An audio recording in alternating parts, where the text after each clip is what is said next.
Indian constitution, ঠিক আছে, ভালো মতো বুঝবে। ইন্ডিয়ান কনস্টিটিউশন বা পলাইটি, ঠিক আছে, ইন্ডিয়ান কনস্টিটিউশন বা পলাইটি যে আমাদের টপিক রয়েছে, এই টপিক থেকে প্রত্যেক বছর কম্পিটিটিভ এক্সামে এসসিআরটি, ডিএলইডি এন্ট্রান্স, পিএনটি টেস্ট বা পিএনআরডি এক্সাম বা এপিডিসিএল এক্সাম বা হেলথ এক্সাম বা এই ধরনের যে কোনো এক্সাম যখন হয় না কেন, আমরা এখান থেকে আমরা সেই ইন্ডিয়ান কনস্টিটিউশন থেকে আমাদের 4 মার্ক বা 3 মার্ক আমরা পরীক্ষায় পাই। প্রত্যেক পরীক্ষায় আমাদের 3 মার্ক বা 4 মার্ক আমাদের কিন্তু আসে। তাই আজ আমি তোমাদের জন্য নিয়ে এসেছি সেই যে আমি গত প্রিভিয়াস ভিডিওতে আমি 15টি প্রশ্ন আলোচনা করেছিলাম সেই ইন্ডিয়ান কনস্টিটিউশনের, এবং বাকি পার্টগুলি আজ আমি এই ভিডিওতে নিয়ে আসছি। তো তার আগে একটি কথা বলে রাখি যে এই যে 16 নম্বর কোয়েশ্চেন তোমরা দেখতে পাচ্ছ, the word secularism was added to the preamble of the constitution of India by which amendment.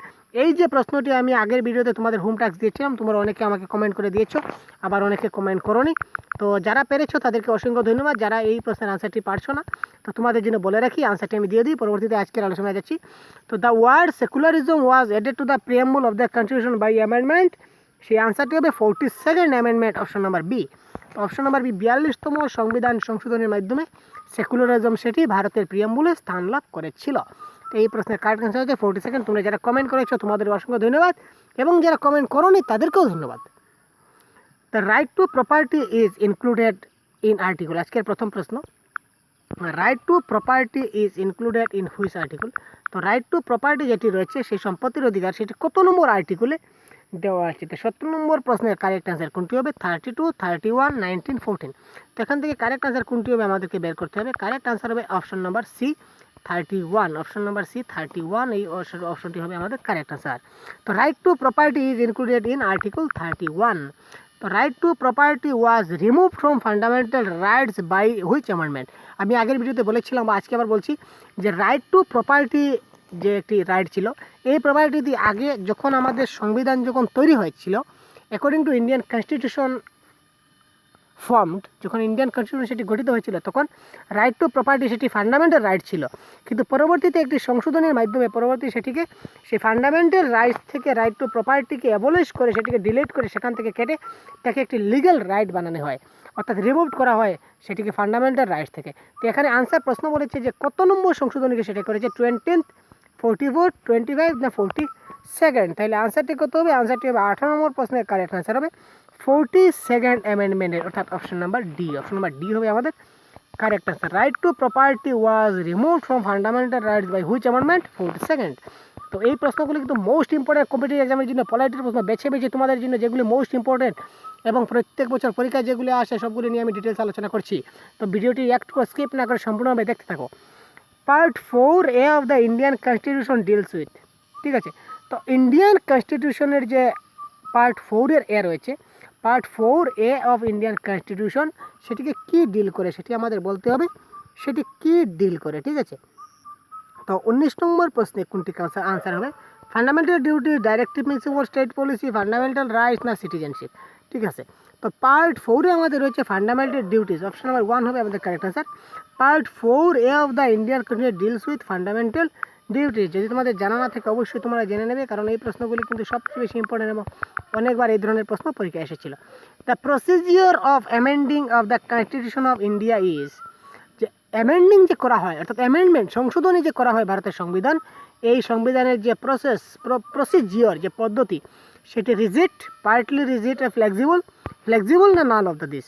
সেখানে 3টি থেকে আমাদের কোনটি কারেক্ট হবে সেটি আমাদের বলতে হবে। তো 20 নম্বর প্রশ্নের কারেক্ট আনসার হবে পার্টলি রিজিড অ্যান্ড ফ্লেক্সিবল। তো procedure for amending of the constitution of India is partly rigid and flexible, ঠিক আছে। তো আমি পরবর্তী প্রশ্নে চলে যাই। পরবর্তী প্রশ্ন রয়েছে election to the local government bodies are made mandatory by which amendment. তো লোকাল গভর্নমেন্ট যে ইলেকশন হয় সেটি ম্যান্ডেটরি কত নম্বর অ্যামেন্ডমেন্টে সেটি হয়েছিল? তো 72nd, 64th, 73rd না 63rd। সেখানে কত নম্বর সংশোধনে যে ইলেকশন অফ লোকাল গভর্নমেন্টের কথা বলেছে? তো 21 অপশন কারেক্ট অ্যান্সার হবে 73rd অ্যামেন্ডমেন্ট। তো 73rd অ্যামেন্ডমেন্টে লোকাল গভর্নমেন্ট বডিজ ইলেকশনের কথা উল্লেখ আছে। পঞ্চায়েতি রাজ ইনক্লুড ইন, আমাদের জানি আমরা 3টি লিস্ট আছে, একটি হচ্ছে কি union list, state list, concurrent list, residuary power, সেটি পাওয়ারের নাম হচ্ছে। তো ইউনিয়ন লিস্ট, স্টেট লিস্ট এবং কনকারেন্ট লিস্ট, আমাদের জেনারেলি 3টি লিস্ট রয়েছে। তো যখন আমাদের ক্ষমতা বন্টন হয়, পাওয়ার ডিভিশন বিটুইন 3 লিস্ট, 3টি লিস্টে আমাদের সেই ক্ষমতা বন্টন হয়। তো ইউনিয়ন লিস্টে কিছু কিছু জিনিস থাকে যেগুলো সেই সেন্ট্রাল গভর্নমেন্ট নিয়ন্ত্রণ করে। তো স্টেট লিস্টে যেগুলি আছে সেগুলি স্টেট গভর্নমেন্ট কন্ট্রোল করে, নিয়ন্ত্রণ করে। আবার কনকারেন্ট লিস্ট যেগুলো আছে সেগুলো কিন্তু সেন্ট্রালও নাক গলায়, আবার স্টেটও নাক গলায়। তারা দুজনে মিলে সেই লিস্টের কাজগুলি সমাধান করে। তো পঞ্চায়েতি রাজ ইনক্লুডেড ইন দ্য, পঞ্চায়েতি রাজ যেটি আছে সেটি কোন লিস্টে আছে? সেটি আছে আমাদের স্টেট লিস্টে, জানতে হবে সেটি আমাদের স্টেট লিস্টে আছে। Village panchayat is organised under which article of the constitution India? Village panchayat সেটি ইন্ডিয়ান কনস্টিটিউশনের কত নম্বর আর্টিকেলে অর্গানাইজ করেছে? তো আর্টিকেল 37, 38, 39, 40। তো সেখানে কারেক্ট আনসার কোনটি হবে আমাদের বলতে হবে। Village panchayat is organised under which article? তো আর্টিকেল হবে আর্টিকেল নাম্বার 40। আর্টিকেল নাম্বার 40 হবে আমাদের কি? আর্টিকেল নাম্বার 40 হবে আমাদের কারেক্ট আনসার। ঠিক আছে, তো তার পরবর্তীতে নেক্সট 24 যে আনসার রয়েছে, 24 যে প্রশ্ন রয়েছে, 24 আমরা প্রশ্ন দেখে নেই। হ্যাঁ, among the following which agency conduct election to the local bodies? ঠিক আছে, তো which agency conduct election the local bodies? তো লোকাল বডিসে যে ইলেকশন সেটি কে নিয়ন্ত্রণ করে, কন্ট্রোল করে? কোন এজেন্সি করে? National election commission, local bodies themselves, state election commission আর দ্য গভর্নমেন্ট? সেটি কে করে? 24 নম্বর প্রশ্নের কারেক্ট অ্যান্সার হবে state election commission. State election কমিশনে কী করে? সে এজেন্সি যেগুলো কন্ডাক্ট ইলেকশন লোকাল বডিজ করে সেগুলি তাহারা কিন্তু নিয়ন্ত্রণ করে। ঠিক আছে, তো তারপর নেক্সট প্রশ্ন মোস্ট ইম্পর্টেন্ট যেগুলো আছে সবগুলি দেখিয়ে দিচ্ছি, কিন্তু বারবার বলছি মোস্ট ইম্পর্টেন্ট, ভালো করে দেখে পরীক্ষার হলে যাবে, সেখান থেকে তোমাদের কমন আসার সবচেয়ে বেশি চান্স রয়েছে। এবং এই ধরনের আরও অনেক ভিডিও, এই ধরনের আরও সেই পলাইটির হোক, কনস্টিটিউশন ইন্ডিয়ান হোক, বা জেনারেল জিকে হোক, বা শর্ট ফর্ম হোক, বা রিজনিং হোক, ম্যাথস হোক, জেনারেল ইংলিশ, তোমাদের সিলেবাসে যেগুলো রয়েছে সবগুলি আমি সহজগুরু চ্যানেলে আপলোড করার চেষ্টা করছি। প্রতিনিয়ত আমি 2-3টি করে ভিডিও তোমাদের জন্য আপলোড করছি। তাই তোমরা যদি আমার দেওয়া প্রিভিয়াস ভিডিওগুলো দেখে না থাকো, অবশ্যই প্রিভিয়াস ভিডিওগুলো দেখবে, এবং চ্যানেলটিকে যদি এখন সাবস্ক্রাইব করে না থাকো, অবশ্যই সহজগুরু চ্যানেলগুলি সাবস্ক্রাইব করবে, কারণ সাবস্ক্রাইব করলে এই ধরনের পরবর্তী ভিডিওগুলি তুমি সবার আগে দেখতে পাবে আমি পাবলিশ করার সাথে সাথে। এবং তুমি পরীক্ষায় যাতে ভালো নম্বর পাও সেই প্রচেষ্টা চালিয়ে সহজগুরু কাজ করে চলছে। তাই যদি কোনো সমস্যা হয়, বুঝতে কোনো অসুবিধা হয়, বা যদি কোনো কিছু প্রয়োজন হয়, অবশ্যই কমেন্ট করে ভুলবে না। যদি ভালো লাগে তবুও কমেন্ট করবে, যদি বুঝতে অসুবিধা হয় তবুও কমেন্ট করবে, এবং যদি কিছু জানার থাকে তবু তো অবশ্যই কমেন্ট করবে। শুধু কমেন্ট এবং শেয়ার, একটু শেয়ার করে একটু সাহায্য করে দেবে বাকিদেরকে। ঠিক আছে, তো 25 নম্বর প্রশ্নে কী বলেছে দেখে নিই। The chairman of the national development council is the national development কাউন্সিলের চেয়ারম্যান কে?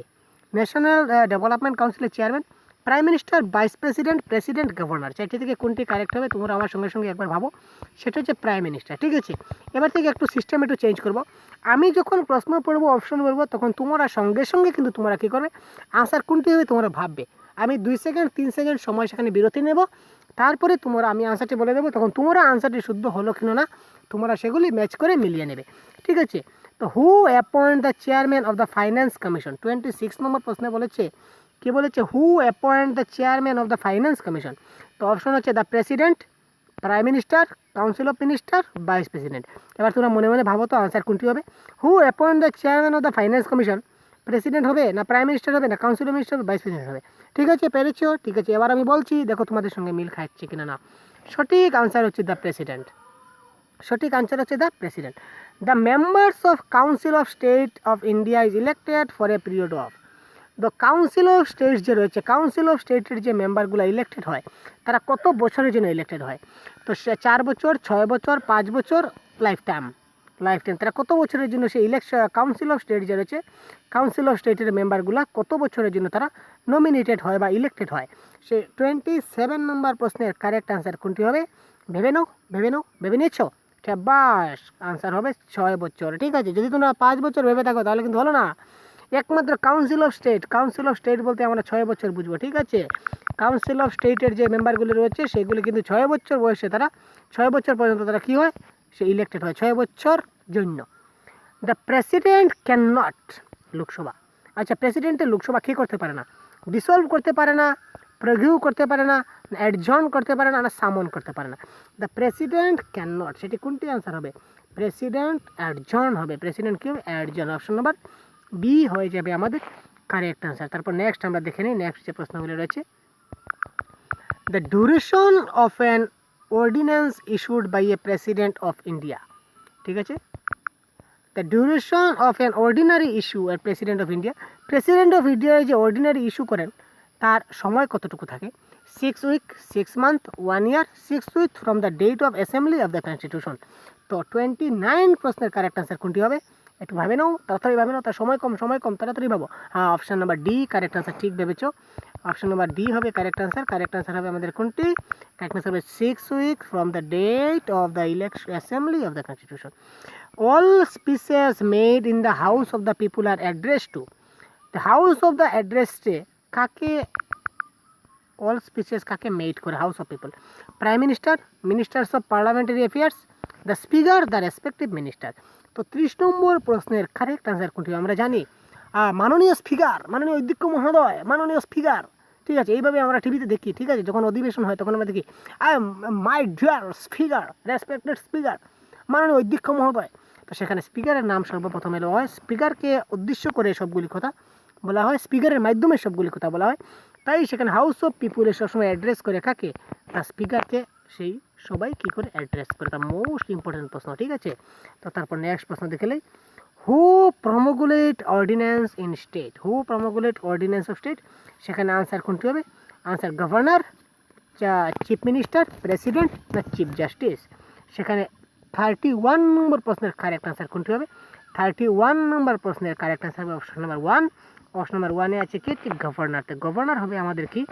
গভর্নর হবে আমাদের কি কারেক্ট আনসার। ঠিক আছে, তারপর আমরা নেক্সট প্রশ্ন দেখে নিই। Who preside over the joint sitting of the parliament, who preside over the joint sitting of the parliament. তো পার্লামেন্টের জয়েন্ট সিটিংটা কে প্রোভাইড করছে, প্রেসাইড করছে? সেটি হচ্ছে president, speaker, vice president, chief justice. তো এখানে 32 নম্বর প্রশ্নের কারেক্ট আনসার কোনটি হবে? 32 নম্বর প্রশ্নের কারেক্ট আনসার চট করে তোমরা ভেবে নাও, কারেক্ট আনসার হবে মাননীয় স্পিকার। ঠিক আছে, speaker preside over the joint sitting of the parliament. ঠিক আছে, পার্লামেন্টের যে জয়েন্ট সিটিং আছে রাজ্যসভা এবং Lok Sabha, upper house and lower house, তো দুইটি হাউসের জয়েন্ট সিটিং কে করে? স্পিকারে করে। The amending power of the constitution of India described in article, amending power কনস্টিটিউশনের কত নম্বর আর্টিকেলে রয়েছে? 352, 368, 360, 395। এই প্রশ্নটির আনসার তোমাকে কমেন্ট বক্সে বলতে হবে যদি তোমার জানা থাকে। যদি তোমার জানা থাকে অবশ্যই তুমি কমেন্ট বক্সে এখনই জানা দাও, এবং যদি জানা না থাকে তবুও কমেন্ট করো, এবং পরবর্তী যে আমি ভিডিওটি পাবলিশ করব, পরবর্তী ভিডিওতে আমি এই প্রশ্নের আনসারটি তোমাদের বলে দেব যদি তোমাদের জানা না থাকে। এবং একটি ভিডিও তো দীর্ঘায়িত হয়, বাকি পার্টগুলি আজকের আলোচনা করা গেল না। তো বাকি পরবর্তী ভিডিওতে আমি এই যে সিরিজের বাকি যে প্রশ্নগুলি রয়েছে সবগুলো আলোচনা করব। তো সহজগুলোর সাথে থাকবে, চ্যানেলটিকে সাবস্ক্রাইব করবে, বন্ধুদেরকে শেয়ার করবে। ধন্যবাদ।